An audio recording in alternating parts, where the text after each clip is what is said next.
wajah baru. Kita masukkan counter Essilor, iaitu kita boleh membezakan cermin-cermin transition warna yang berbeza. So that kita tahu apa perbezaan warna setiap cermin-cermin tu.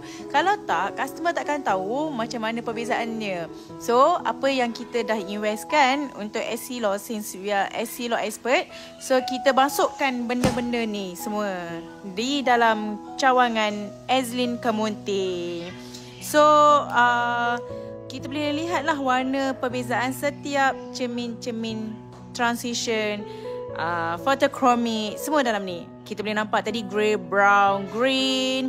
Green ni macam G15 sikit kalau kita tengok kan. So perbezaan dia macam ni. Sapphire, and then emerald, amethyst, amber.